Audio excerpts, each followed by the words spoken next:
Di tengah konflik yang semakin memanas antara Rusia dan Ukraina, Amerika Serikat memberikan peringatan keras kepada Korea Utara.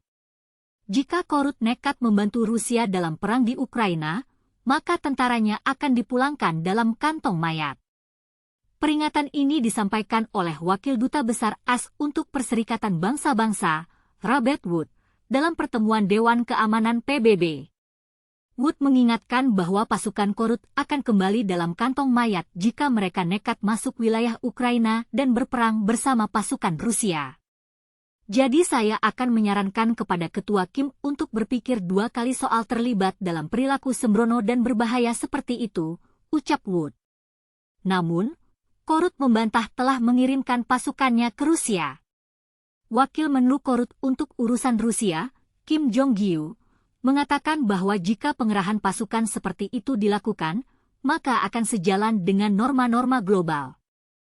Apa yang sebenarnya terjadi di balik peringatan AS tersebut? Mengapa Korut dianggap berbahaya jika mereka membantu Rusia dalam perang di Ukraina? Bagaimana tanggapan internasional atas peringatan AS ini?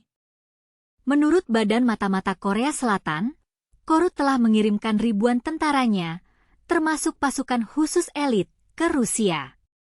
Otoritas AS juga melaporkan bahwa 10.000 tentara Korut saat ini sedang berlatih di wilayah Rusia. Tidak hanya itu, Menteri Pertahanan AS Lloyd Austin dan Menteri Pertahanan Korea Selatan Kim Yong-hyun juga menyerukan agar Korut menarik mundur pasukan mereka dari Rusia. Mereka khawatir bahwa pasukan Korut akan ikut berperang melawan pasukan Ukraina dan menimbulkan korban jiwa. Austin juga menyebut bahwa pasukan Korut dilengkapi dengan seragam dan senjata militer Rusia. Sementara Duta Besar Ukraina untuk PBB Sergei Kislitsa mengatakan bahwa pasukan Korut mengenakan seragam militer Rusia dan berbaur dengan unit etnis minoritas untuk menyembunyikan mereka.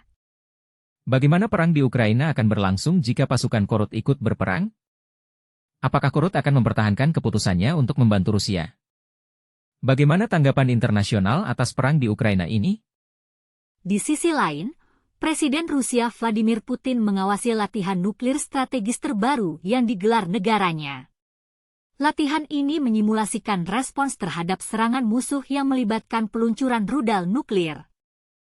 Apa yang sebenarnya di balik latihan nuklir strategis Rusia ini? Apakah ini sebuah peringatan kepada Barat bahwa Rusia siap untuk berperang nuklir?